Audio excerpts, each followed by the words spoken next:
The Byte Show is listener-supported at thebyteshow.com. The Byte Show is sponsored by Deep Cello Coffee, perhaps the best coffee on this or any other planet. Hello, everybody. This is GeorgeAnn Hughes, and this is The Byte Show. And it's a real blessing, believe me, to have Joseph P. Farrell with us. And please visit Joseph's website. It is Giza, Giza, deathstar.com. Please notice the PayPal button on Dr. Joseph P. Farrell's website. And as many of our listeners know, Joseph P. Farrell is a brilliantly gifted researcher, and he is a highly prolific author. And he holds a doctorate in patristics from the University of Oxford and has published also 4 previous works, all on theology. And if you're interested in those works, you can go to the Byte Show and go to the library, click on Dr. Joseph P. Farrell's name, and his special page will open up where you can find the link right there at the top to purchase his theological works. Also, Joseph P. Farrell moved back to his home state of South Dakota, and he pursues research on his other loves and hobbies. That includes classical music. He is an organist. He plays the harpsichord, and he is a genuine composer of classical music. And I have had the pleasure of hearing some of Joseph's classical music. Don't laugh, Joseph. It's beautiful. It's beautiful. And also his hobbies, if you can imagine, physics and alternative history and science and much other strange stuff. So, with our one and only Dr. Joseph P. Farrell, as you heard him snickering in the background.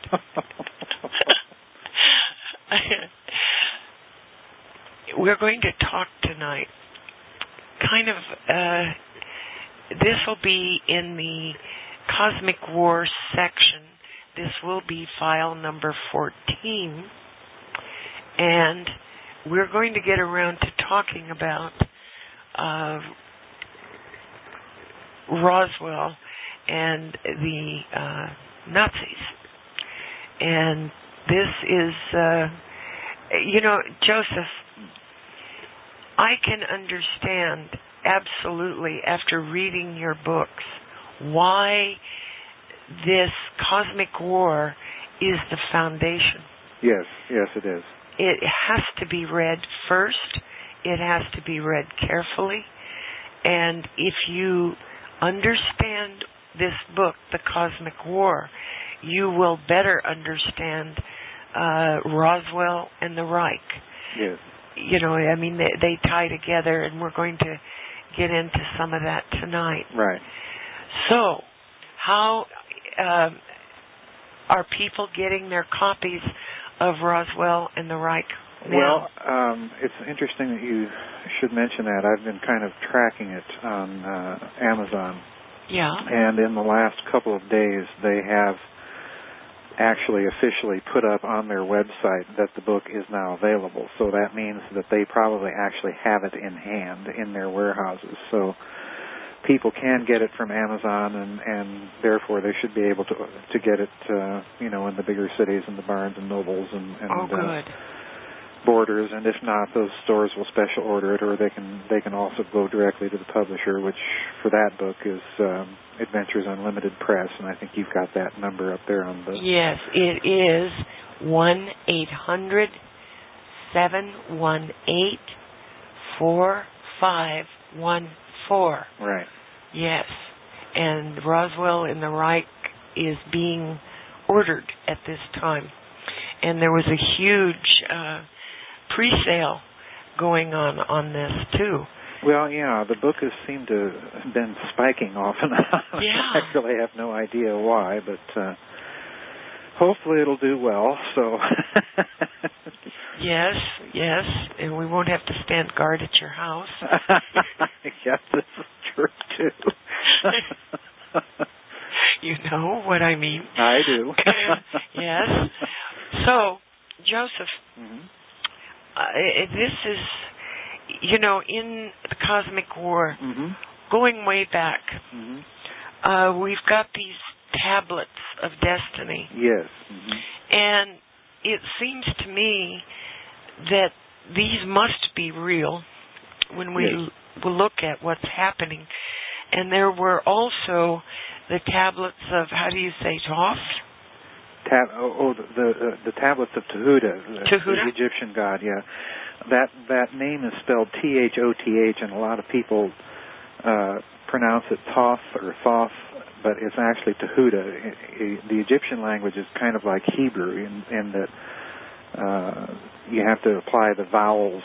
They don't actually all the time write out the vowels in the Egyptian hieroglyphics, kind of like Hebrew, so you have to fill in the vowels. So that's the name is actually pronounced Tahuta or Tahuti, some people will say, but yeah, that's okay. The tablets are they are the central focus of the Cosmic War, at least insofar as those ancient Sumerian texts go.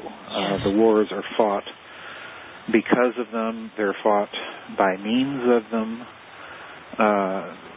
They obviously wield tremendous power, and certain gods are not supposed to have them. If you read the Sumerian text carefully, that I reproduce in that book, but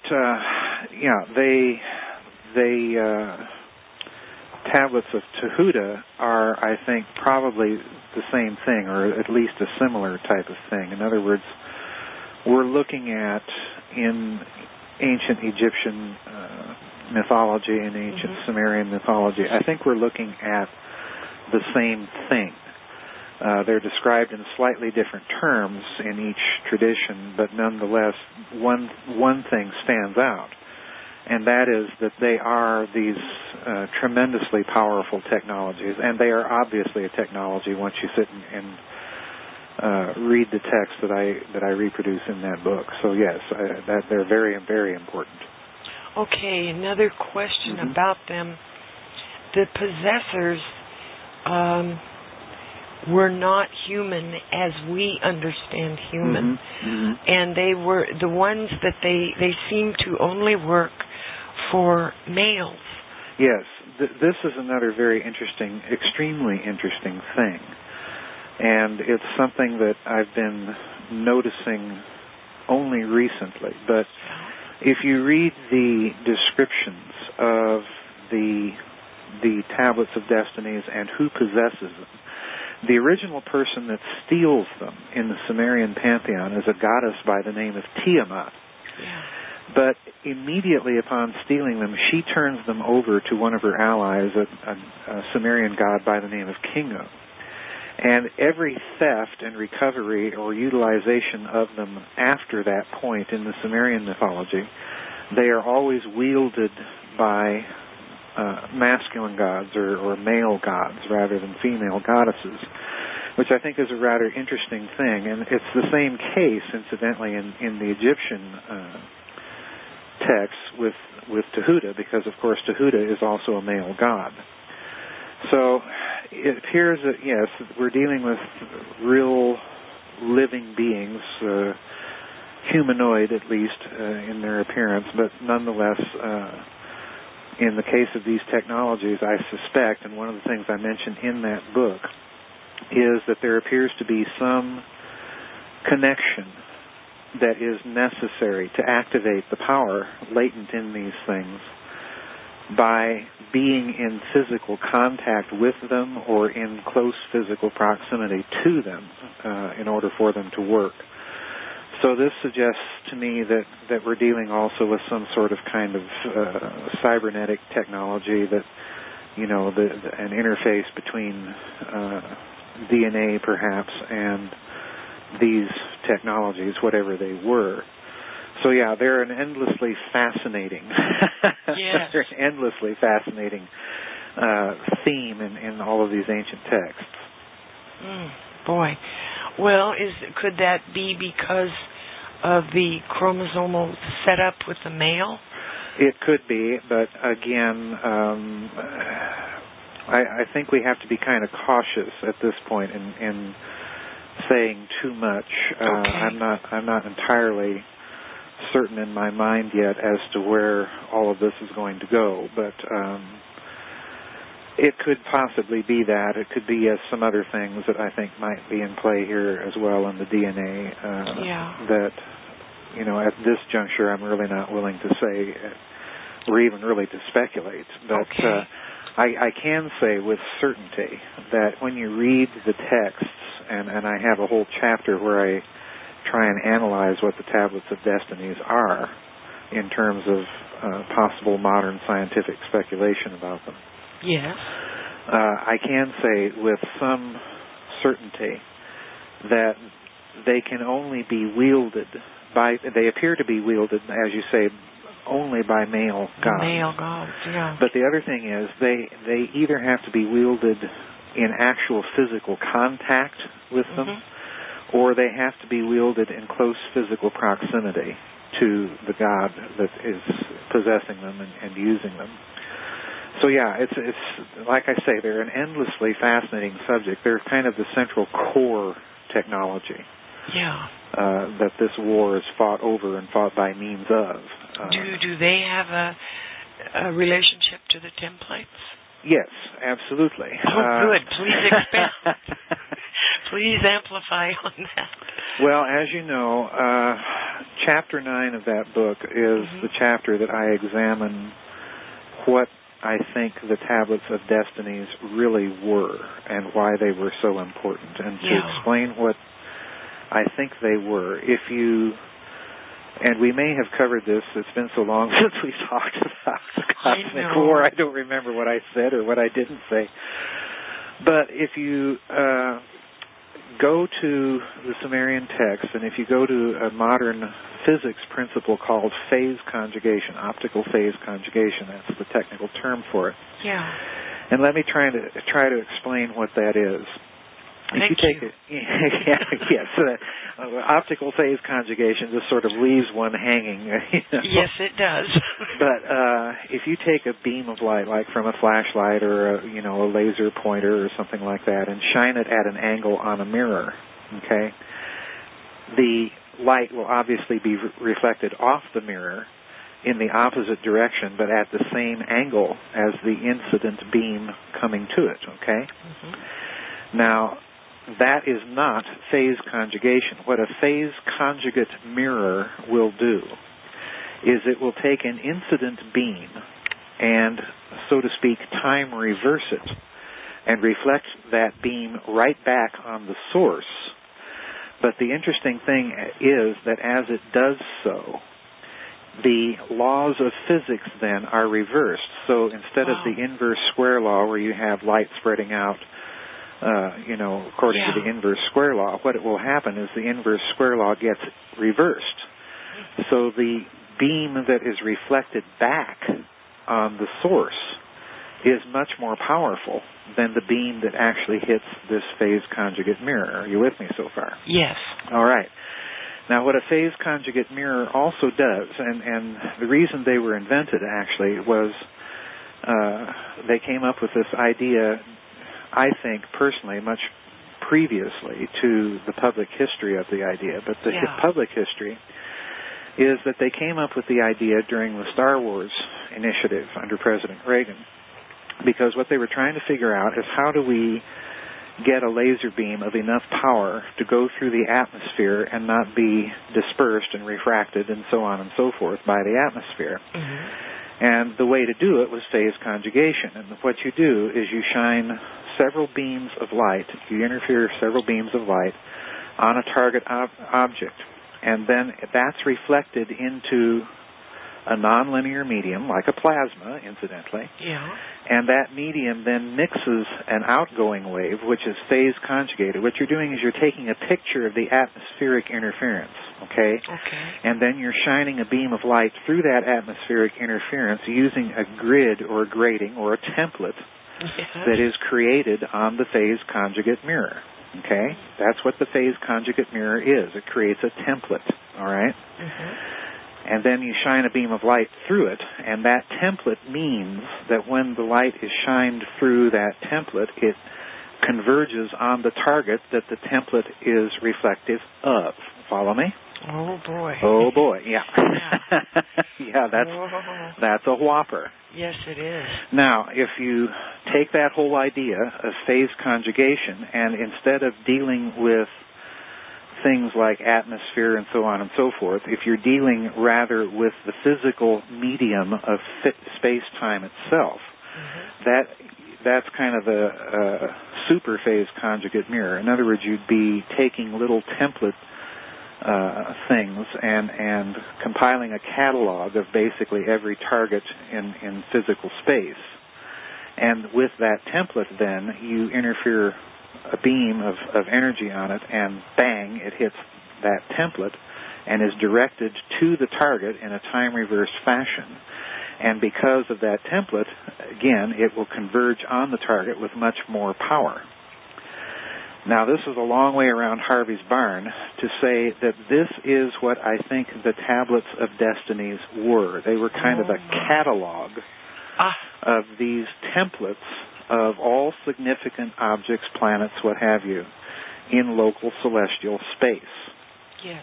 And they were kind of, if you want to think of a phase conjugate mirror as a kind of a hologram that you shine a beam of light through, a laser light through, and of course that hologram then takes on a three-dimensional appearance, okay?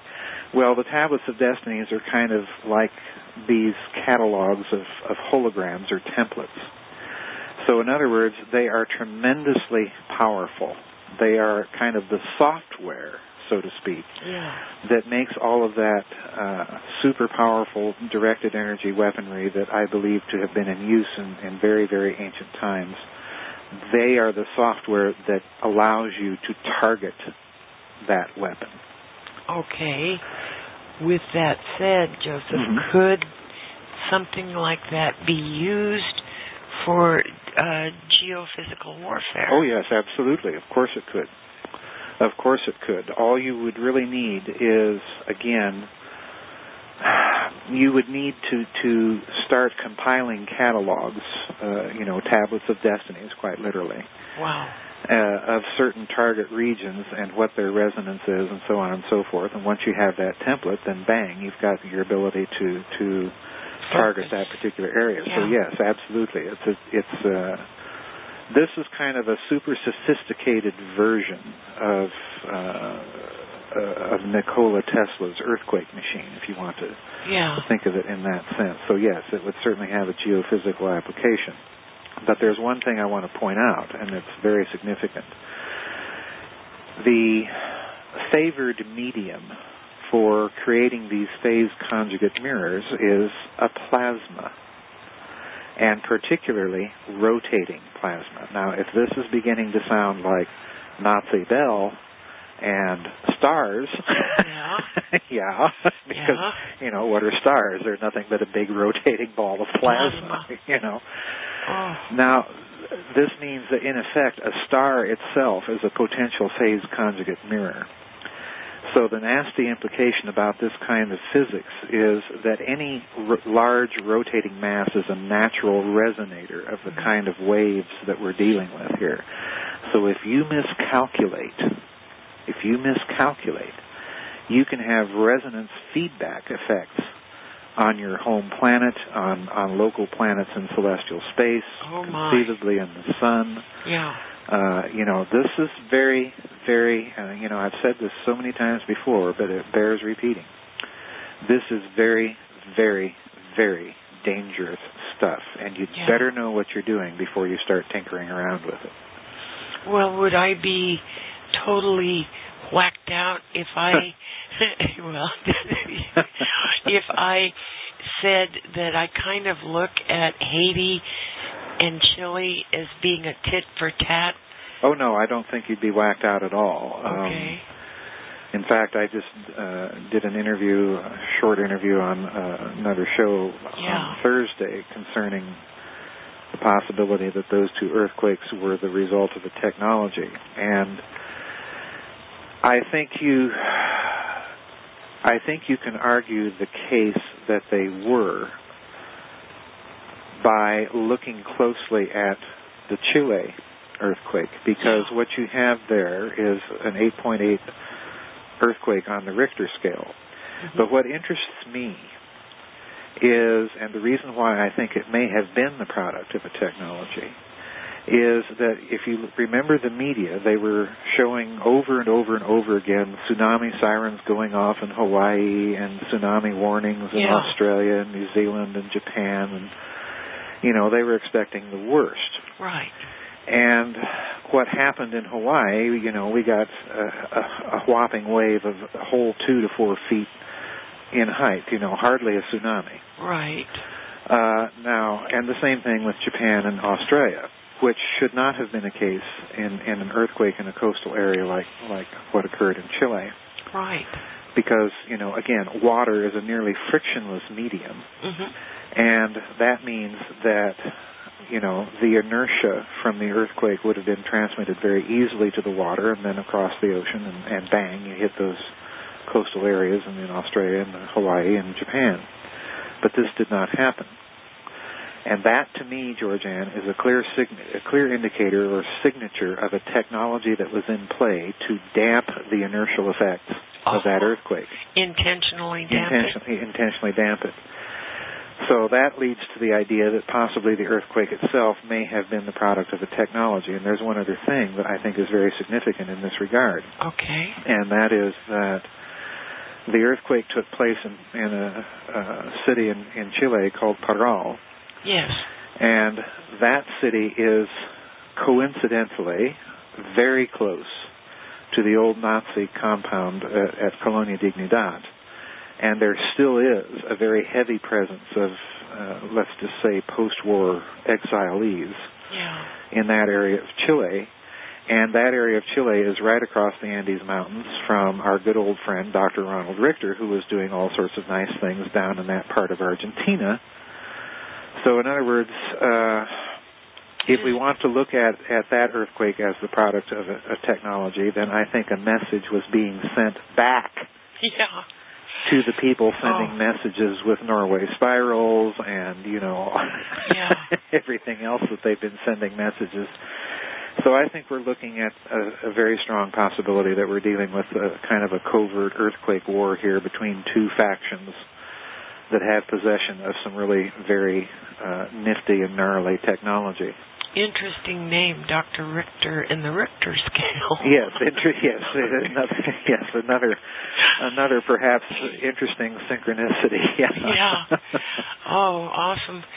Well, when we look at Haiti, there were, on the other side of that island, there was hardly any damage. Right. Mm-hmm. And there were no gigantic waves, and there should have been.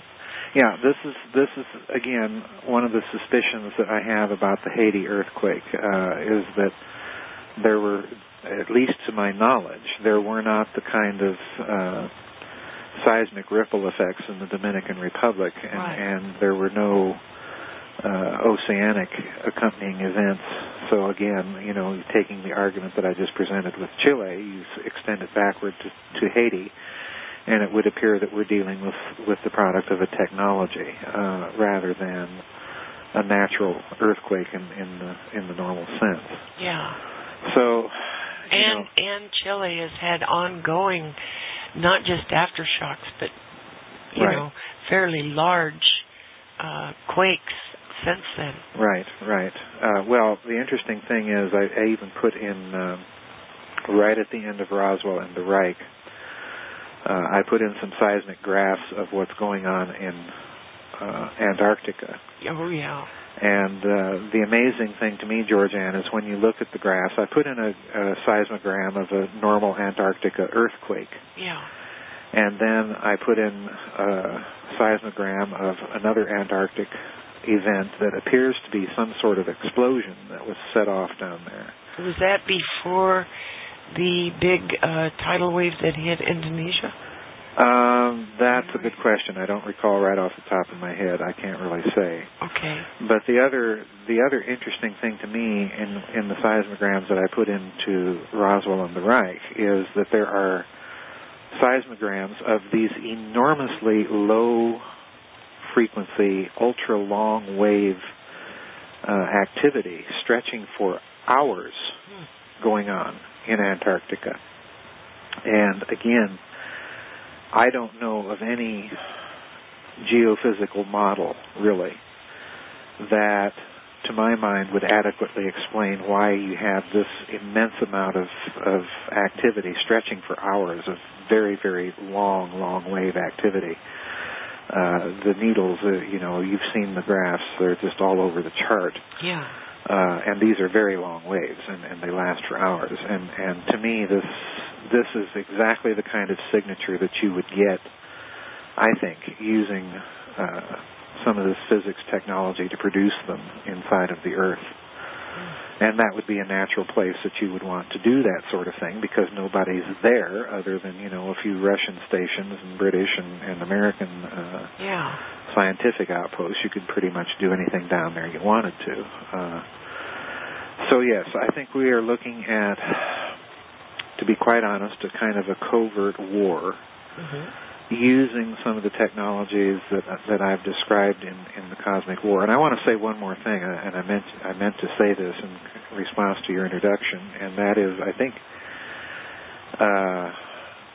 your observation about where Cosmic War fits in terms of all my other books is absolutely correct. And that is exactly the way I intended that book to fit with all the other books. It's kind of, for me, I conceived of it as kind of the keystone in the arch that ties them all together. Yes. And I do want to thank you for making that observation, because it's absolutely correct.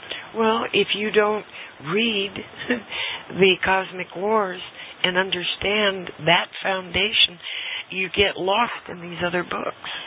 Well, the other books are able to stand on their own. Yes.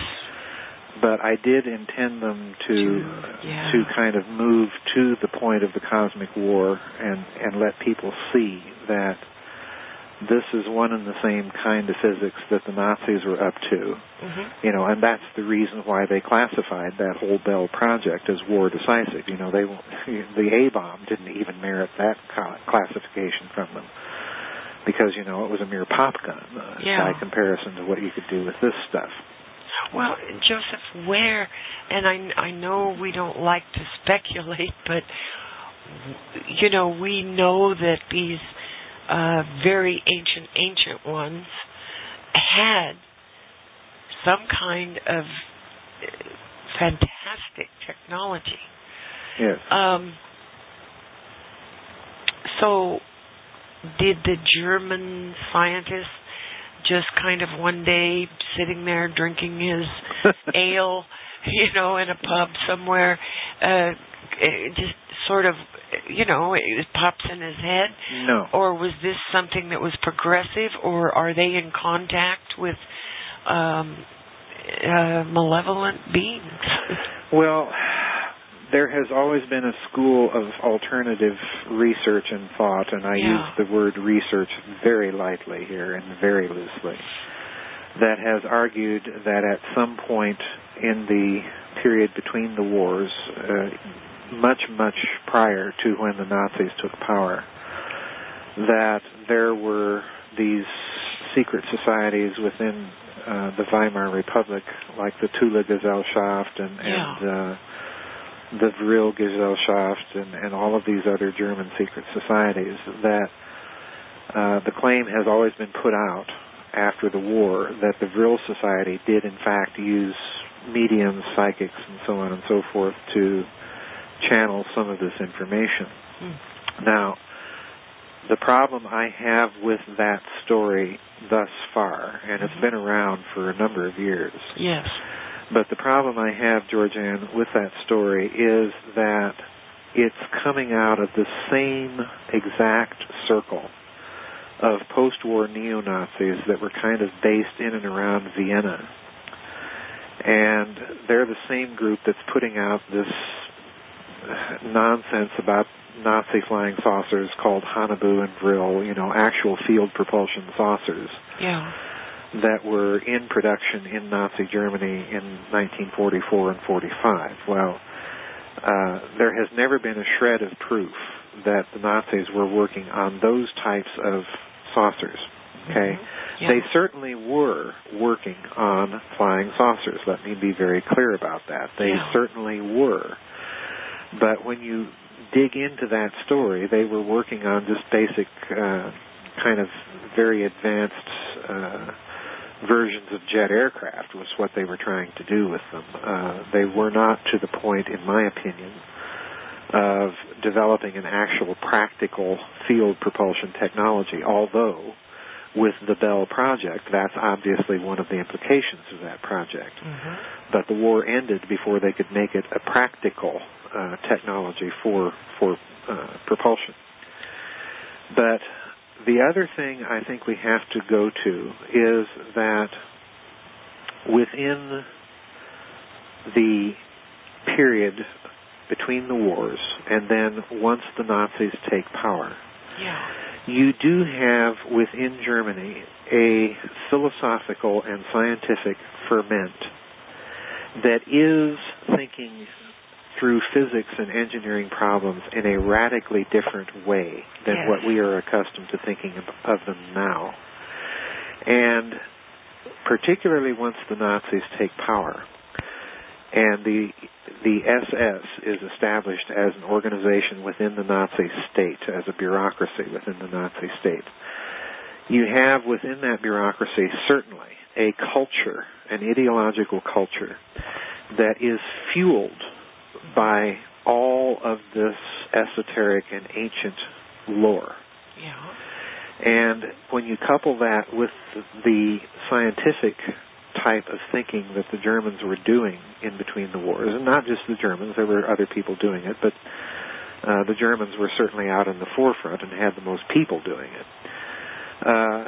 When you couple all of that together, I think, yes, the ferment was there, and all it took was a regime that was willing to invest serious money and manpower into the research, and of course the Nazis certainly were. So, it was there, it was present in German culture, and even philosophically you can look back to some of these physics concepts. You can look back to German philosophers like Immanuel Kant and Arthur Schopenhauer as coming up with some of the ideas that would ultimately lead to the type of physics that they were tinkering around with in the early 20th century. So it's a very long and old German tradition to look at things in a certain way. So I think you're right. I think we have to look to an esoteric origin. And of course, what I'm getting at here is, and I think this is where you wanted me to go. Correct me if I'm wrong, but the Germans were some of the world's leading Assyriologists. In other words, people that went in to Mesopotamia and dug up cuneiform and interpreted these old tablets and so on and so forth. And of course, as recent as Saddam Hussein's regime, he had a bunch of German archaeologists in Iraq digging up all of these things for him and cataloging them and so on and so forth. The German interest in the region has been profound, and it has been consistent for at least the last 150 years. So, yes, I think when you couple that German activity in that region of the world with what they're doing under the Nazis, I think there's a definite connection. Well, yes, exactly. That that makes sense. And didn't something come out, Joseph, that a lot of those antiquities came up missing? Oh, well. you know. Yeah, well, the Baghdad, I think you're referring to the Baghdad Museum looting. Yeah. I have always maintained, and it's kind of a friendly running feud between me and a couple of other authors in the alternative research field, because there are those who believe that the United States went in there, into Iraq, with the express purpose of recovering some of these ancient tablets and learning as much as possible, which, in fact, I think we did.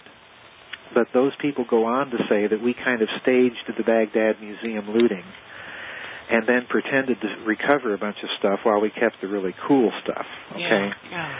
But my take on it is completely different. I think that if there are fingers of blame to be pointed at any one particular nation that would have been able to pull off the looting and to do it in a way that made us look responsible and left holding the bag, that it was probably the Germans that did it. And the reason why is there are still, to my knowledge, somewhere between 80 to 100,000 missing cuneiform tablets. Yeah. What the Marine Colonel, Colonel Bogdanov, I think was his name, or Bogdanovich, I forget which, this Marine Colonel, American Colonel, that recovered much of the looted material from the Baghdad Museum, most of what he recovered were the artworks, okay? Yes. But the cuneiform tablets, you read his book, he makes absolutely no mention of them. So in other words, my suspicion is that they're still missing, and we don't really have a good clue as to who did it or why. My guess is, given the fact that the Germans were the ones digging up these sites for Saddam Hussein, they were the ones keeping the archaeological field catalogs of what they were finding. Oh, yeah. You see? Yeah. So if anyone had a clue as to what exactly had been found, it was the Germans. And therefore they would have known where in that museum to look. And the final little bit of icing on the cake for me that points the finger to the intelligence services of that country, and very possibly France as well, is that it was German media, Der Spiegel magazine, in fact, that first broke the story of the Baghdad Museum looting in the context of witnesses having seen American soldiers going into the museum and carrying out a bunch of stuff. Yeah. Well, you know, it's a simple matter for any country in the world to pick up some American uniforms and sneak their own people in and have people thinking, well, it's a bunch of Americans stealing all of this stuff. Yes. And then pin the blame on us while they get away with the goods. So, my guess is that while we may have tried to go into Iraq and recover some of this stuff, I think the bottom line is you have almost a century of very heavy German presence in that region of the world digging up archaeological sites. Most of the major archaeological discoveries in that country in the last century have been made by German and British archaeologists. In fact, it was a German archaeologist, Robert Koldewey, that actually dug up Babylon. So, you know. Yes. All of this is, to me, consistent with the interest of that country in Iraq. Well, it's interesting also, Joseph, that publicly available books on these cuneiform tablets are not readily available. It's like Noah Kramer. Those books are about the last of the, I think, good books that I got a hold of. Well, the other problem that you're dealing with cuneiform tablets is just buying catalogs of what's available. The catalogs themselves are tremendously expensive. Yes. And, because there's so few of them printed. So, in other words, you pay $150, $200 just for a catalog of what is in this particular collection at the British Museum or that particular collection. So, yes, it's very, very difficult. And just in my opinion, GeorgeAnn, it's too suspicious that too little of these cuneiform tablets have been translated. Exactly. That's what I was. You said it. You took the words out of my mouth. Yeah. To go into a book search or a bookstore, right, and try to find any really scholarly works on these things, it just is almost it's non-existent. Just. Yeah, it's very, very frustrating. Yeah. Stephanie Daly published a nice collection of Sumerian and Babylonian texts that were translated into English called Myths from Mesopotamia, and that's one of the standard academic translations that I use in the Cosmic War, the other one being Thorkild Jakobsson from Yale University and his collection of texts. But those are really the only two good academic collections out there in the English language, but there's so much more that needs to be done. Oh, yeah. You're not kidding. Yeah. Yikes. Well, I wanted also to ask you,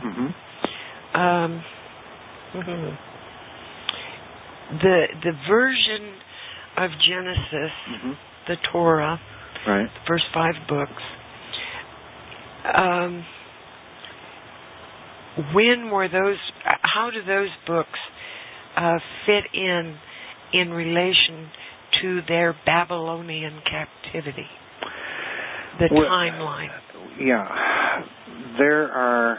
Oh boy, that is a really good question, and it's a really long answer. Fire away, dear man. There are essentially two schools of thought or two approaches to that question, and I'll call them the conservative approach and then the liberal higher critical approach. Okay. The conservative approach has always been, that promoted predominantly by Protestant scholars, to a lesser extent some Catholic scholars and some Jewish scholars, that the Torah was indeed composed by Moses himself, and that it was composed more or less right after the Exodus, all right? Now, there's the first big problem, because there are essentially two dates that scholars have always been debating, but if you study biblical scholarship, have been debating back and forth for years and years and years. And one is a fairly late date for the Exodus, circa about 1250 BC, and there is an earlier date for the Exodus, circa 1460 to 1475, somewhere in there, BC.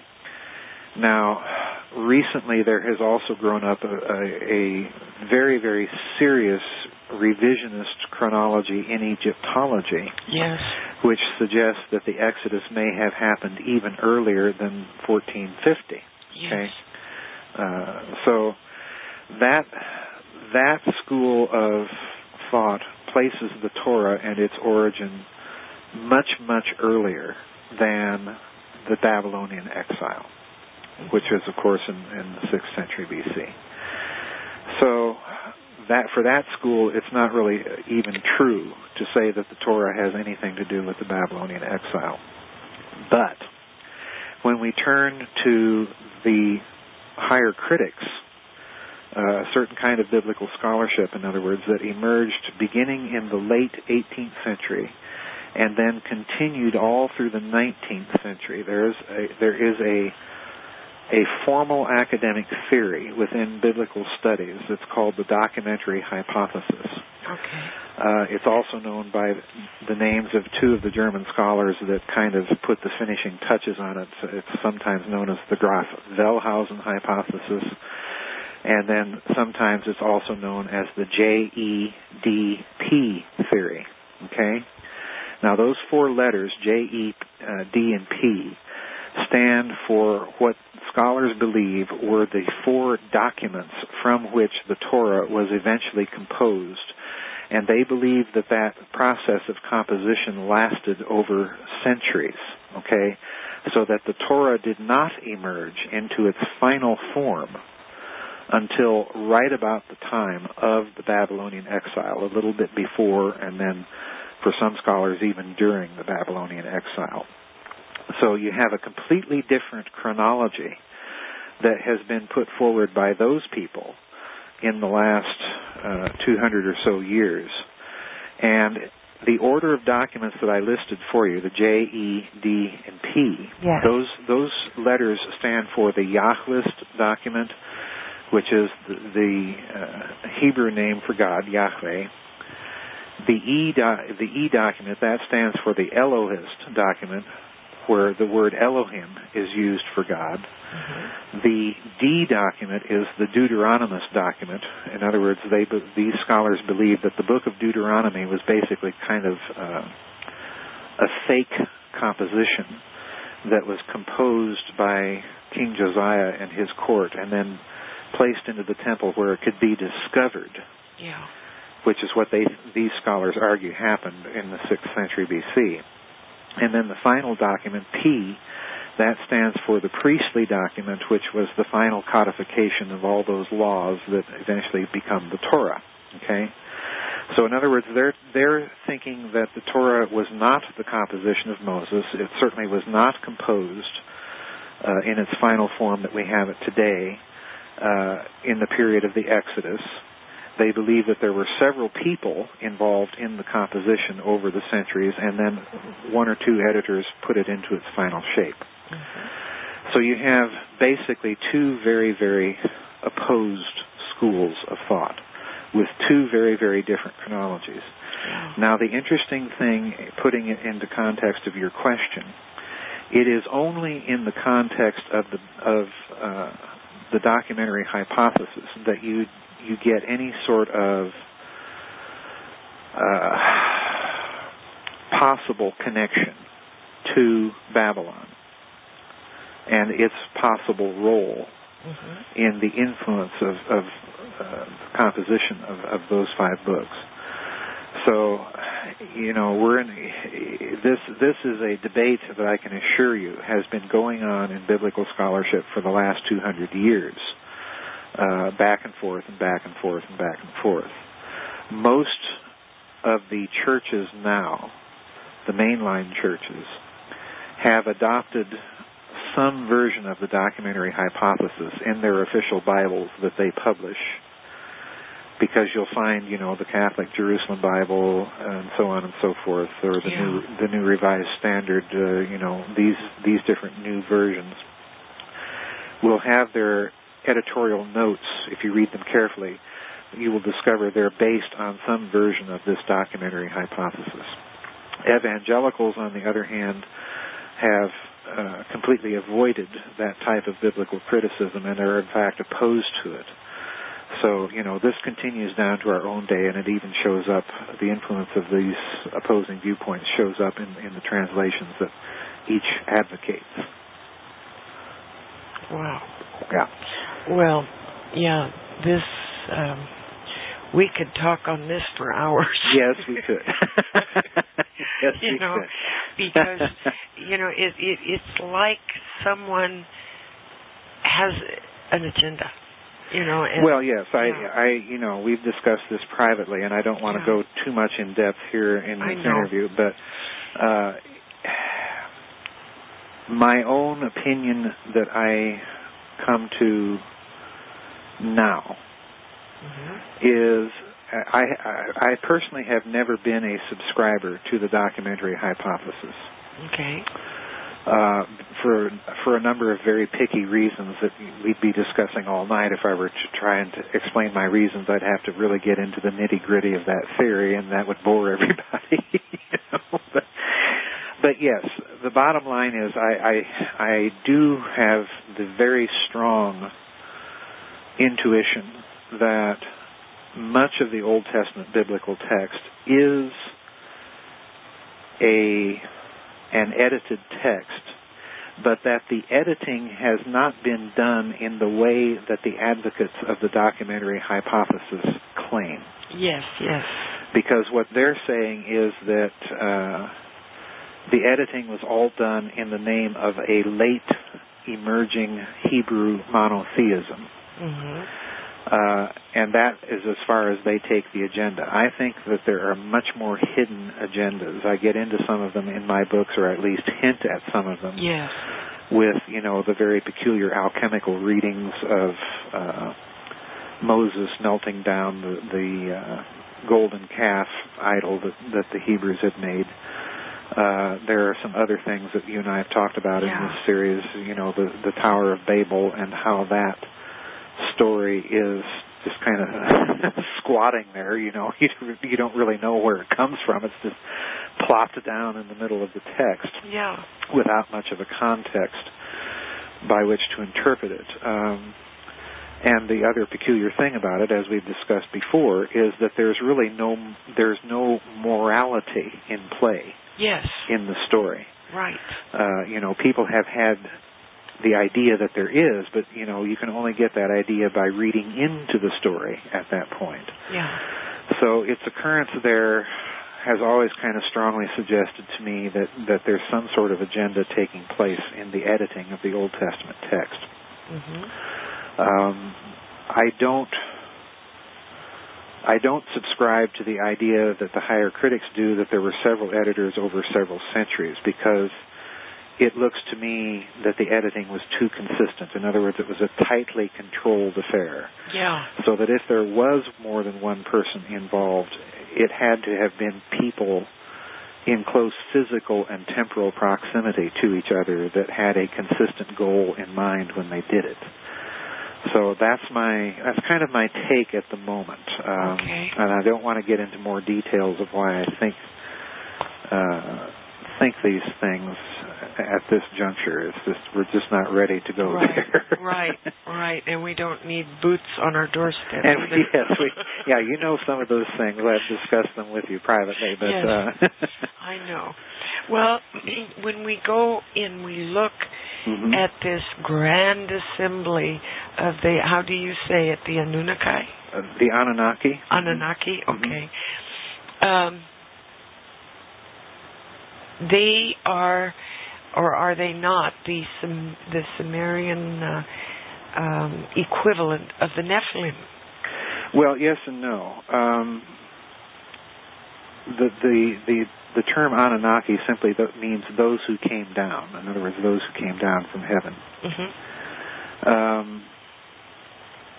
I think you can make a bit of a case that the Grand Assembly of the Anunnaki, in other words, the Sumerian gods, is basically what you're saying, the Sumerian pantheon. And the principal players in that pantheon, is for people to kind of refresh their memory. There's the original primal god, who is a god named Anu. And then his offspring, which is Tiamat and Marduk, Ninurta, Nergal, Enlil, and Enki are the ones that are kind of the main players in this cosmic war scenario. Those are the gods that pop up over and over and over again. And they're the ones that had the tablets of destiny. And they're the ones that are always fighting these immense wars over and with the tablets of destinies. Until Ninurta comes along and finally reclaims them and destroys some of them. In other words, and then some of them he secrets away. Yes. Because in the text that I reproduce in the Cosmic War, because they simply could not be destroyed, which I find is a very interesting thing, because the alchemical doctrine of the Philosopher's Stone is that the Philosopher's Stone is indestructible. So again, you have from way back in ancient Egypt with the alchemical reference, and then way back in ancient Sumer with the reference to the indestructibility of some of these tablets of destinies. I think you're looking again at a common legend here that has been differently handed down in Mesopotamia and Egypt. Okay? We're looking at a fragmented science.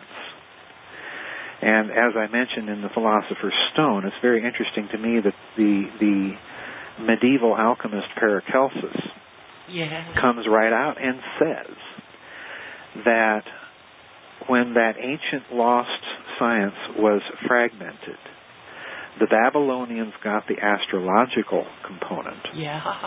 The Egyptians received the alchemical component. And the Hebrews received the Kabbalistic component. Interesting. Very. Now, let's speculate a little bit. I'm willing to go this far. Okay. Because I've said it before on your show. If you look at the Hebrews and you look at the Old Testament itself, it is constantly moving between what two cultures? Yes. Babylon and Egypt. Yeah. Right. Constantly back and forth between those two cultural epicenters. So, if there's an agenda, it is interesting to me that the Hebrews seem to be wandering all over the place as if someone is trying to put back together that fragmented, lost science. Wow. And it's conveniently all being done under the guise of religion. Oh my goodness. Yeah, if there's an agenda, my suspicion is, and just speculating here, my suspicion is that's it. Wow. Oh, Joseph. Yeah. Well, it makes sense. It does make sense. Yeah, it does. You know, and the chart that you have in the Cosmic Wars. Which one? Well, there's several about this pantheon and their descendants. Yes. And in there, it's interesting, when you brought up the Tower of Babel, that Nimrod is associated with Enki in the Sumerian version. Yes, that's right. Oh, my goodness. That's right. My goodness. Yes, when you read the connections that exist between this really was one of the things that hit me, like a thunderbolt. Yeah. When I started investigating all this, because of course in biblical studies, you are not really ever sufficiently familiarized with the potential Sumerian and Babylonian influence on some of the Old Testament. Yeah, they want to hide that. They want to hide that. Yes. And when you are exposed to it, you are kind of preconditioned, let us say, to interpret that possible influence in a certain way that appears to be rather harmless. Appears, yes. Yes. But when you kind of rinse all the academic filtering out of your mind and really look at what's going on, that's when it becomes very clear, at least to me, that there's some sort of editorial agenda going on. Now, having said that, I want to make something else very clear. If there's editing going on in the biblical text, the canonical text, then there is also editing going on in all the other texts from that region.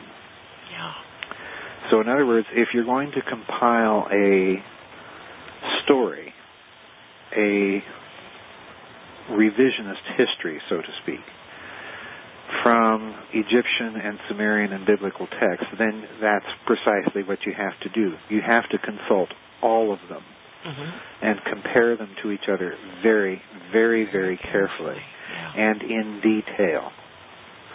That's the problem. And I don't think, and I'll probably upset a lot of people here, I don't think the Egyptologists have done that adequately. I don't think the Assyriologists have done that adequately. And I don't think any stripe of biblical scholarship has done that adequately. I would agree with that.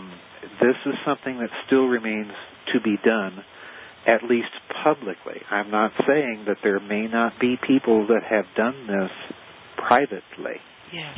And kept it hidden and carefully out of sight. Oh, yes, I know. I know. Yes. Well, Well, you and I know who some of those people may be because we've discussed it. Yes, we've discussed exactly. it privately. Exactly. You're going to have people tapping my phone, Joseph. I don't mean to do that. Well, you know, when we look, too, at dating systems. Yes. Mm-hmm. Okay. There's supposed to be, and you've got a photograph of this in the book, of an ancient shoe print. Yes. It's a shoe print, yes. Not barefoot. Right. It's a shoe print right. in Nevada. Right. In in a rock. Yes. And it's claimed to be 213 to 248 million years old, Joseph. Yes. Yes. How can that be? How can they? Well, you know, again, and some guy on this planet wearing shoes that long ago. Yeah. Yeah, that's a bit of a problem for the standard academic theory of who we are and how long we've been here. Yes, exactly. This is the other part of the problem, is that you have all of these very, very old, out-of-place artifacts that are clearly the product of some sort of civilization that should not, by any standard version of human history, be there when they're there. Right. So, you know, and quite frankly, you know, I don't particularly care if academia writes me off as a crackpot or a kook, because quite frankly, academia isn't looking at these things seriously enough. They don't want to do that. They don't want to rock the boat, Joe. Well, they don't want to, they don't want to give up their grant money, and they don't want to, you know, there are institutions that are supposed to be for academic freedom, but they're anything but. Exactly. Particularly in this country. I mean, this country's academic institutions, I'll go on record and say, are just plain fraudulent. Yeah. When it comes to these types of questions and looking at them really openly and really honestly. My God, Joseph, look what they did with global warming. Well, yeah. You know, lies. Yeah, that's true. Well, this dating thing, going back to Nimrod and Enki in the Sumerian version of the Tower of Babel, that was composed approximately 2000 BC. Yes. Okay. How do they? And that's older than the Genesis version. Yes. Okay. How is this done? What do you mean? How is this done? The dating. You mean in terms of biblical scholarship? Yeah. Well, again, the problem of dating in biblical scholarship is that they've had to try to match the text with known archaeological discoveries. This is one of the biggest problems, in fact, with the documentary hypothesis, because when it was being formulated, many of the archaeological discoveries that we now know of did not back then exist. So in looking for some way to root the biblical text, what the critics were doing was they had to rewrite the history to make events fit what they believed were the actual things that did occur in history. So in other words, in a certain sense, the higher critics weren't trying to debunk the Bible any more than a conservative scholar was. They were simply trying to say, no, this is the actual history of what it's referring to. But the problem now is, I think, that if one looks seriously at the antiquity of some of the Sumerian versions of the biblical stories, what you're really looking at is, if you really are objective, you're looking at biblical versions of the Sumerian stories. Oh my! You see what I'm saying? If the Sumerian story is earlier, then the biblical version is perforce, by the nature of the case, a version of an original. So the question is, why did the biblical text alter the original version? What is the agenda in place my question exactly. Yeah, well, again, I don't have the answer to that question. I suspect, again, that if we take this speculation of mine, that the Hebrews are moving back and forth between Mesopotamia and Egypt, and eventually, settle in the land that is exactly between the two. Mm-hmm. That the reason for this is, in fact, political and may have a hidden technological agenda of trying to put back together a lost science, a lost technology. Yeah, that would sure beat wandering around and living in tents. Yes. Yeah. Oh, my goodness. Yeah, there is something, I'm not trying to denigrate the religious aspect of things by any stretch of the imagination, but what I am suggesting is we had also better take seriously into consideration that there may be other motivations in play that are carefully hidden. Right. Do you think that, okay, with this ancient technology, and you talked about, this phase conjugate business. Right. Okay. Could that set up a galactic communications grid? Oh, yes, absolutely. Absolutely. In fact, one of the sources that I use in that particular part of the book that you're referring to is a physicist by the name of Dr. Paul LaViolette. Mm-hmm. And Dr. LaViolette's book is called The Talk of the Galaxy. It's a wonderful book, and I urge people to buy it and read it, because what he discovered when he was studying an astronomical phenomenon known as pulsars was that pulsars, incidentally, are just kind of stars that are rotating fast, okay? Yeah. And as they rotate, they appear to send out these bursts of radio signals that occur with a regular frequency, okay? Mm-hmm.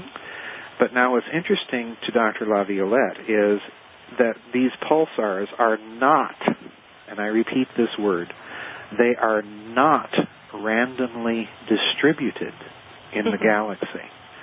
In fact, they seem to be clustered at 1 degree off of the galactic center in the constellation of Sagittarius, and they would only be visible, or in other words, non-statistically random, from planet Earth. Wow. So in other words, it appears that somebody set them up that way. Kind of, yeah. As quite literally, as a galactic communications grid with specific reference to planet Earth. Wow. Yeah. So, when a serious physicist comes along and says something like that, you'd better stand up and take notice, folks. You better, yeah. Yeah, you'd better. Well, could that be, many times, Joseph, throughout the Torah, as well as the New Testament, as well as holy books from other peoples on this planet, they mention that God told them this, or they spoke with their deity, whomever. Could that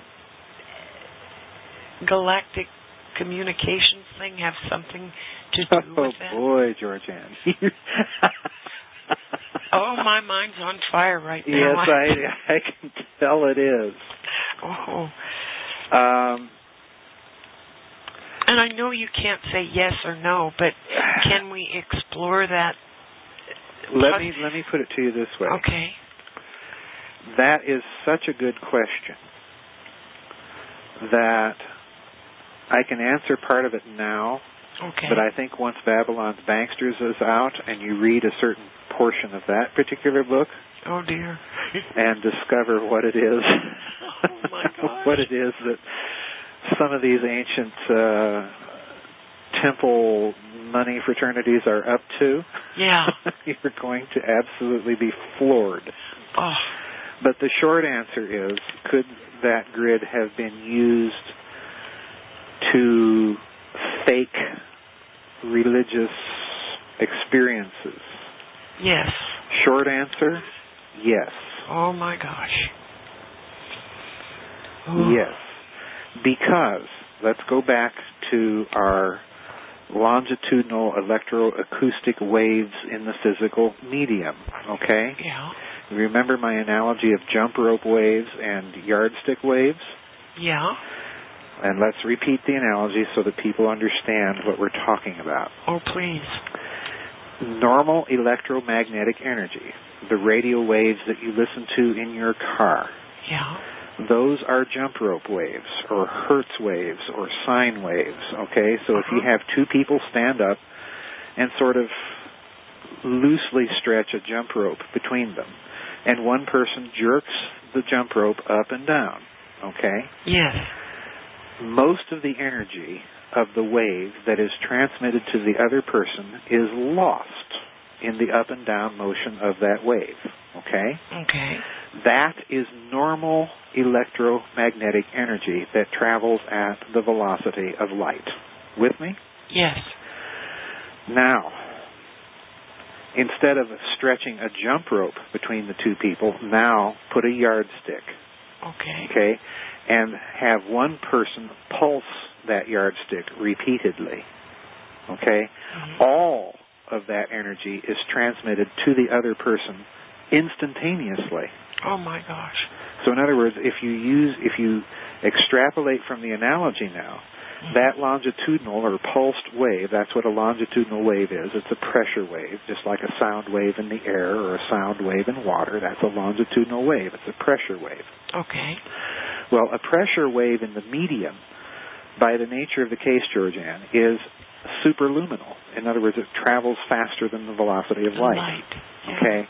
So that is the way. If you're going to set up a really good, efficient way of communicating with people far distant from you, the way you're going to do it, you're not going to use Pony Express, electromagnetic radio waves or television. That's going to take forever to get there. That's pretty antique. It's obsolete. It's an antique. Yeah. So what you're going to do is you're going to have some sort of communication system based on longitudinal waves, pulsed waves in the physical medium itself. Yes. Or, as they're known in some of the physics literature, scalar waves, all right? Okay. The interesting thing is I made a little discovery.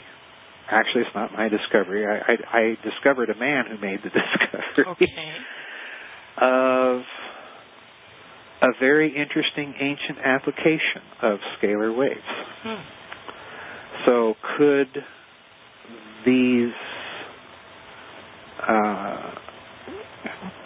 some of these religious revelations and so on have been, so to speak, faked or hoaxed on people? Short answer, yes. Oh my. Well, Joseph, you remember during Gulf War I? Yes. All those people that threw up their arms because Allah told them to give up? Yes. Yeah. Yes. Brain-to-skull technology? Well, yeah, there are so many applications of this stuff, it's not even funny. Oh. It's not even funny. There are so many applications of it. Yeah, the news is full of them if you know where to look. Yes, the news is full of them if you know where to look and how to look. Yes. The how will tell you where. But yes, it is a breathtaking technology. And, I'll probably be writing about it until the day I die because there are so many different applications, so many different possibilities.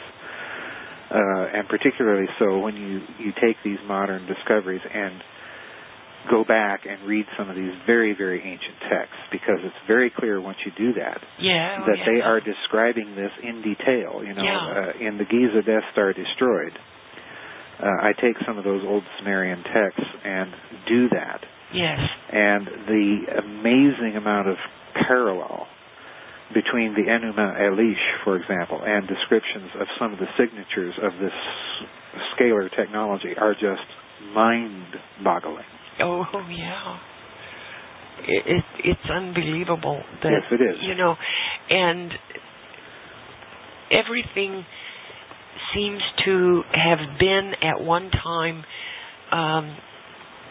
without form and void. Yes. And then whammo. Yes. And then there's another whammo. Yes. And they're telling us now there's going to be another whammo. What do you mean? Well, who's saying that? With regard to what? Well,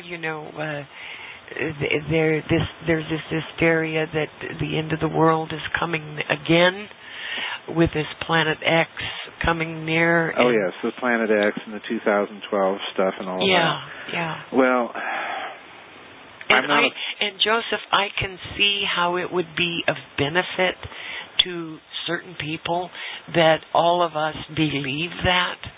Oh yeah, there's definitely money to be made in promoting the apocalypse.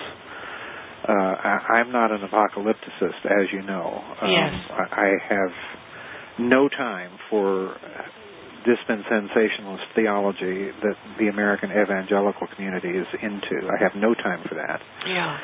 And I have no time for the sort of apocalyptic doom and gloom mongering that is taking place with respect to 2012 and some other things, Planet X, in the alternative community. Well, doesn't that increase the violence of the negative template, if you will? Well, yeah. This is the other thing about this physics. There is a direct interface between consciousness and the physical medium, and I'll repeat that so people will understand what I just said. Okay.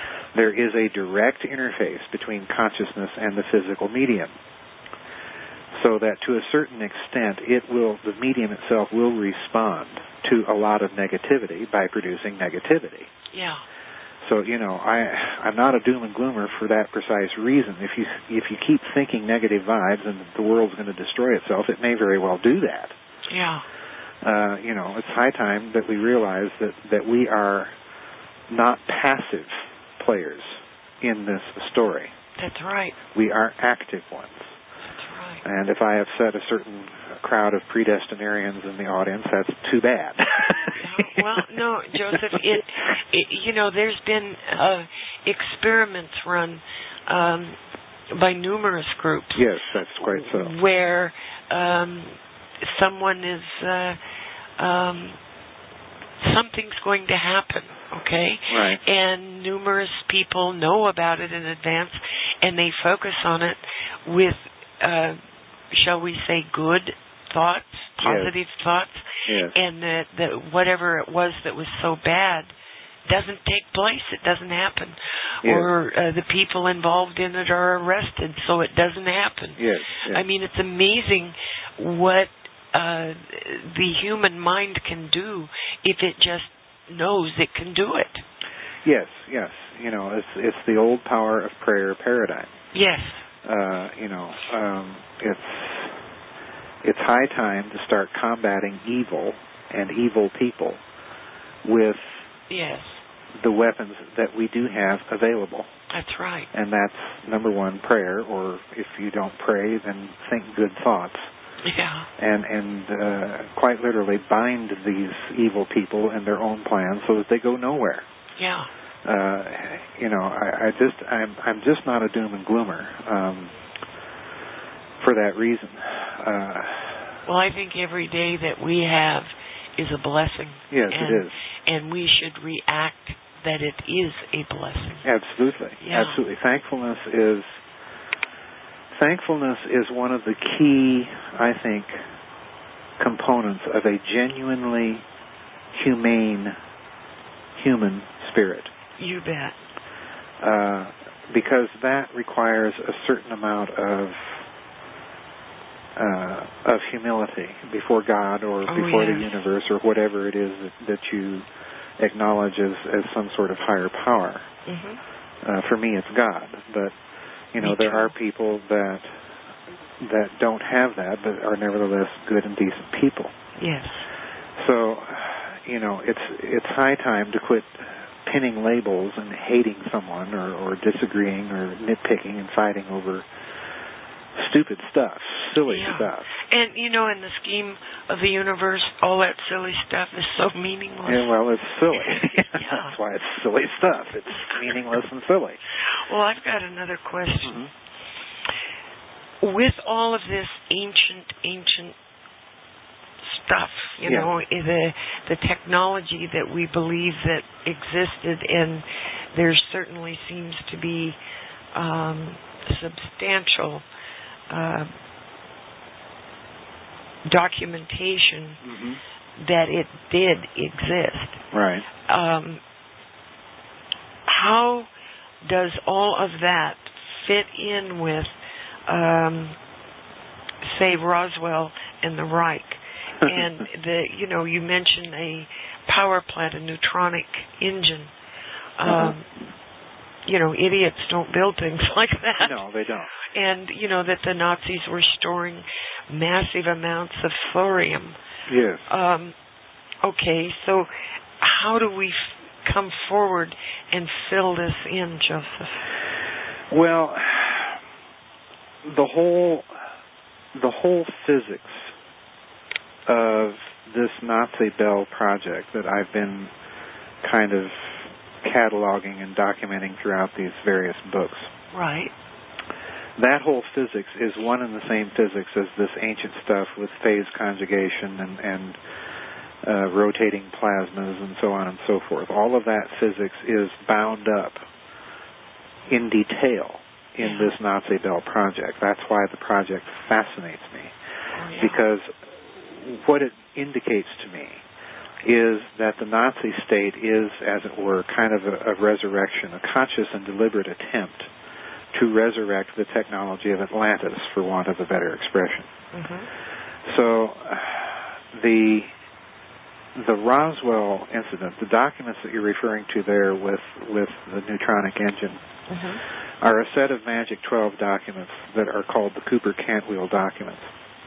Now, the problem with those documents is, in my opinion, that they are probably forgeries. They're hoaxes. But, like so many of those documents that have come out, they appear to have been constructed by somebody in the know. In other words, they're not complete nonsense. Yeah.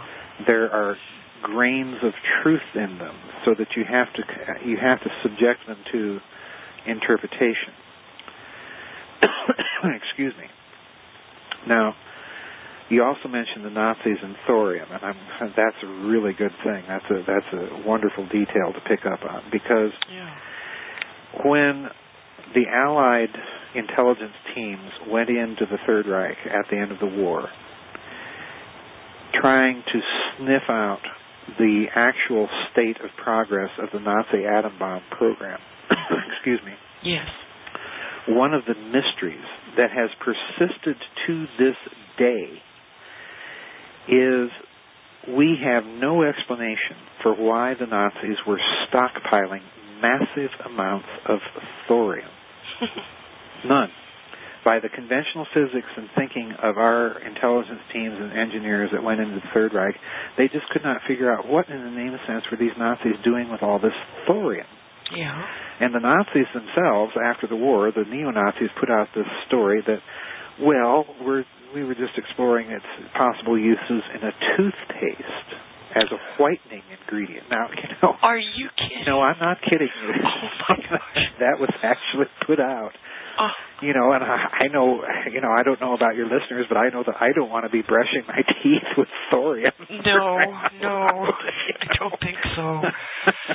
Good grief. I won't have any teeth by the time.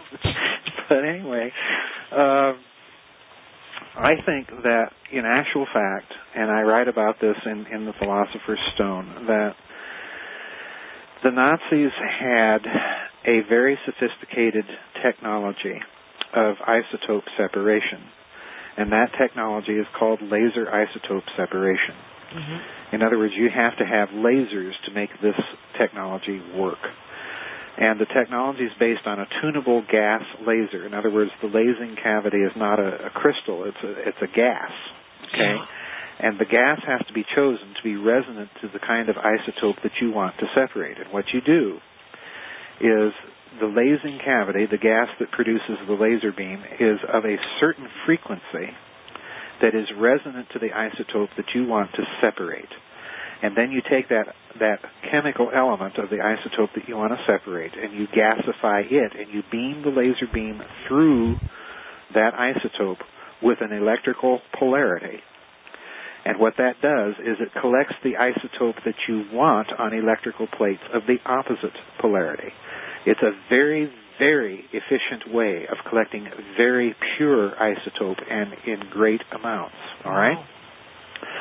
Now, what I think the Nazis were doing is that they were separating thorium-229 isomer, and an isomer is one of these isotopes that's in a high state of spin, okay? Yeah. And it's also got a very low threshold of stability, all right?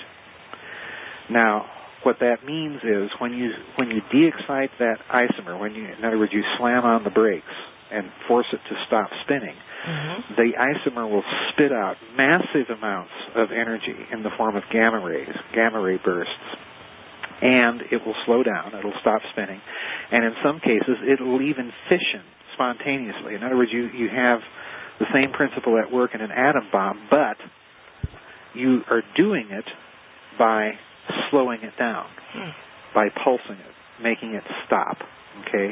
Yeah. And then the atom splits. Well, I think they were using this thorium-229 isomer as one of the compounds in that serum-525 in the bell. Oh. Because we do know that thorium oxide was one of the components of that serum. So in other words, it's natural that they're going to spin all this stuff up using an element that's already in a high-spin state. Okay? Yes. So let's go to Roswell. All of what is taking place inside the Nazi bell is to put a plasma into a very high state of mechanical and electrical rotation, and then you pulse it. And then, of course, if you remember the bell story, people saw this thing levitating at night over the tree lines of the facilities where it was being tested. Yeah. Okay? Yeah. So we have this crash in Roswell, which I do not think was extraterrestrial. I don't either. And I don't think it was a balloon. Yeah. Okay? Obviously it was not a balloon. Obviously it was not a balloon. If it was a balloon, then at the time the U.S. Air Force is in a whole lot of trouble because the intelligence officer of the only atom bomb group in the U.S. Air Force, or the rest of the world at the time, goes out and misidentifies a weather balloon as a flying saucer. So this is not the kind of man you want to have as your intelligence officer in that unit.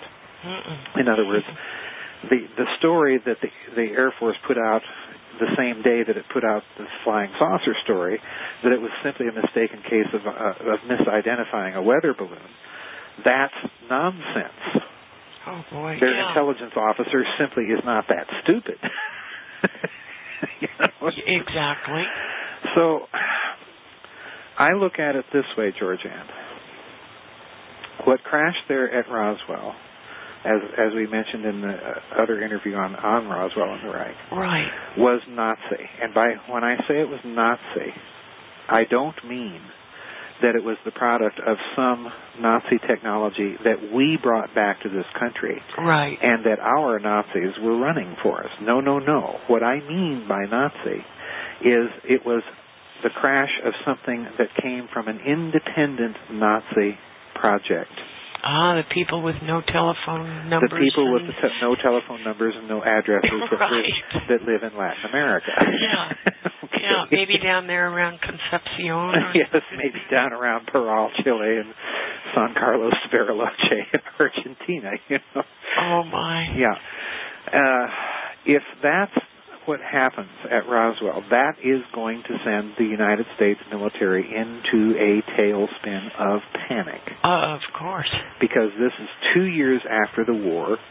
It is self-evidently a German technology, and when you read Roswell and the Reich and go through all the little details of the debris and how I trace them back to Nazi Germany, that pretty much, in my mind, cinches the case. And that E.T. and balloons came along as the way that the military tried to spin it so that people wouldn't realize that, hey, we've got a bunch of Nazis flying over in American airspace. Because had that got out, obviously there would have been a political outcry. Well, there must have been something, Joseph, that they did to have, have them there at Holloman. And to me, that's fascinating. Who was a German? Yeah. At Holloman? Yeah. Well, I don't know. I don't know if that's related to the Roswell story or not. Quite frankly, nothing in this world would surprise me anymore. It all seems to be connected somehow. Yeah. But in terms of the Roswell incident, I think it's sufficient to the case that it is after that incident occurred, and no one, to my knowledge, before I came along with Roswell and the Reich, no one in the Roswell research community has pointed this fact out. Yes. That after the Roswell incident occurred, for some reason, most of those paperclip Nazis had their files reopened by American counterintelligence. Oh, my. Oh, my is right. Now, to me, that tells me that there's a connection, that the U.S. military was worried about our Nazis possibly being involved in something much bigger than we had ever dreamed possible. Oh, my. Yeah. Yeah. What, in all of this that's going on, Joseph, what are the Russians doing? I mean... Mm-hmm. What you mean with this physics? Yes, with this physics. Well, interestingly enough, and I mentioned this in SS Brotherhood of the Bell, the Russians got some of the German radar scientists that were working on radar versions of phase conjugation at the end of the war. Yeah. Now, stop and just think what I just told you. Phase conjugation. Phase conjugation. The Nazis discovered this in 1945. Oh. Just as the war was ending. So the Russians took this team back to Russia and employed them for a while in very super secret Russian projects involving phase conjugation. Yeah. Which is, again, the very same physics that you'd be using to do things like producing earthquakes and so on and so forth.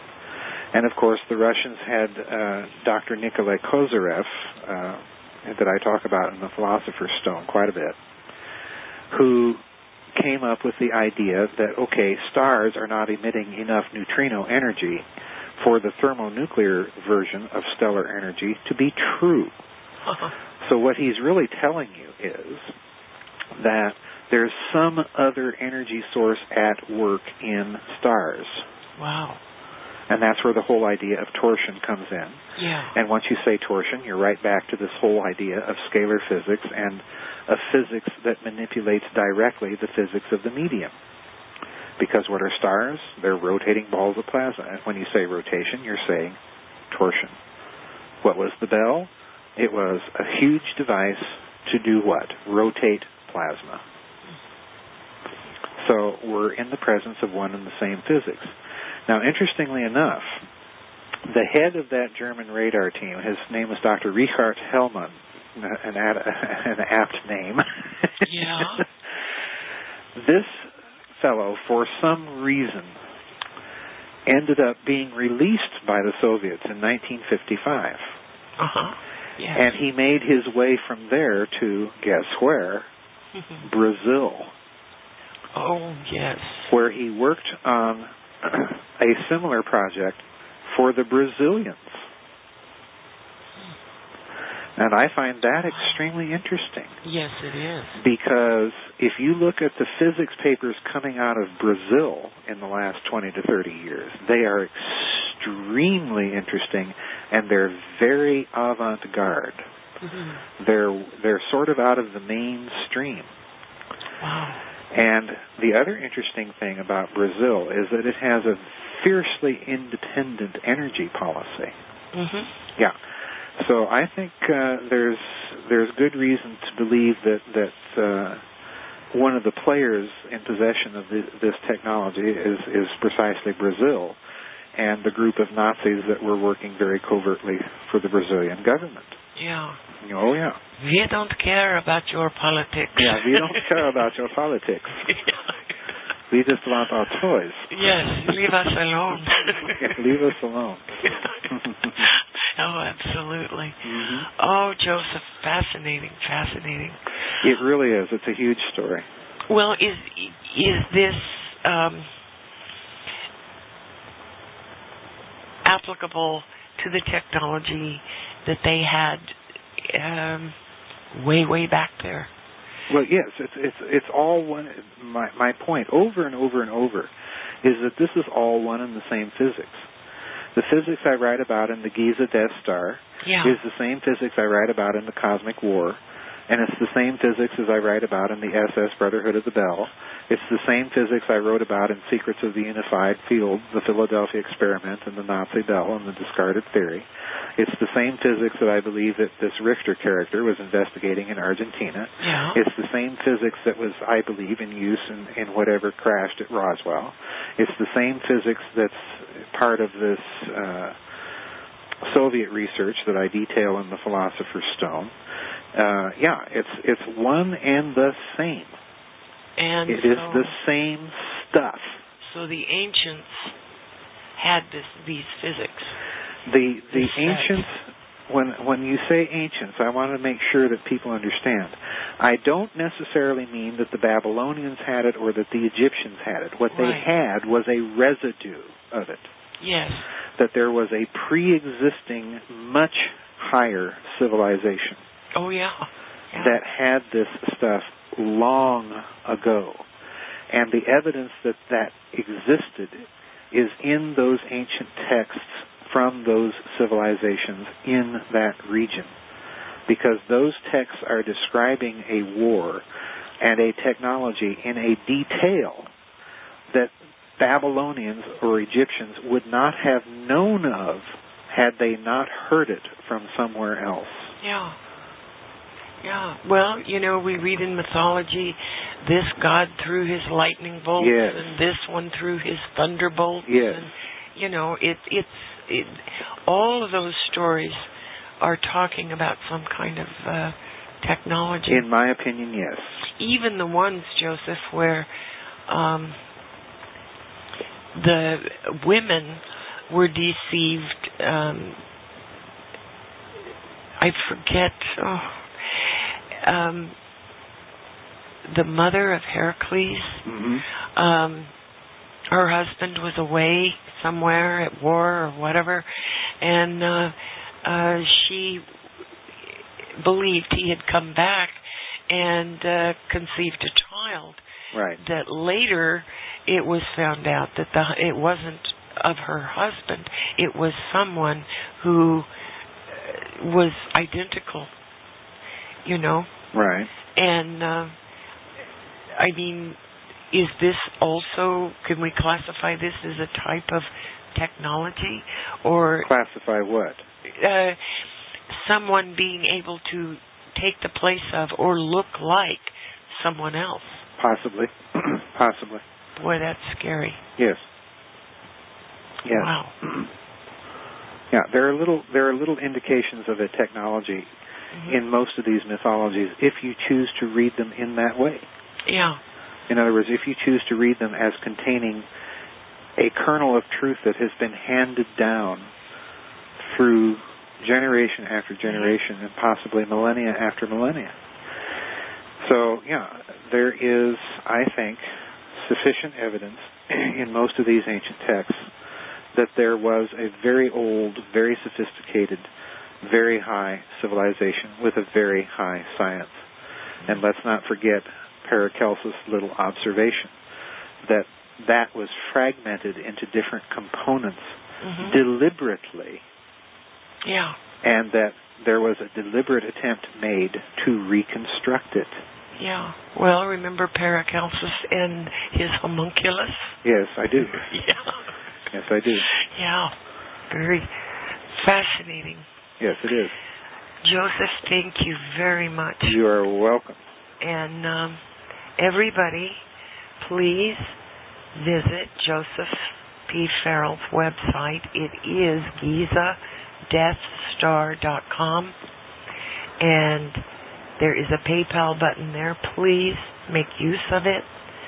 And if you'd like to email Joseph, and you want your email read, in the subject line, use all caps, all capital letters. And his email is Vardas. It's V as in Victor, A-R, D as in David, A-S as in Sam, 3, the number 3, at AOL.com. You can find all of this contact information plus all of the audio archives that Joseph and I have worked on over time. If you go to the Byte show, go to the audio library and click on Dr. Joseph Farrell's name, and his special page will open up with all of the audio files, his book information, everything is right there. So God bless everybody out there that's listening. Yes. And we will be back, God willing. There's so much more to talk about. Oh, yes, absolutely. Joseph. Yes, indeed. And do get Roswell and the Reich, the Nazi connection, that is available at adventuresunlimitedpress.com. The toll-free line to order Roswell and the Reich, the Nazi connection, is 1-800-718-4514. And only during normal business hours, please. Yes, and what time zone are they in, Joe? Central Time. They're in Central Time in the USA. And this particular audio file is under Cosmic War, and it is file number 14. So, with that said, God bless you all. Good night. Good night. The Byte Show is sponsored by Deep Cello Coffee. Perhaps the best coffee on this or any other planet. The Byte Show is listener supported at thebyteshow.com.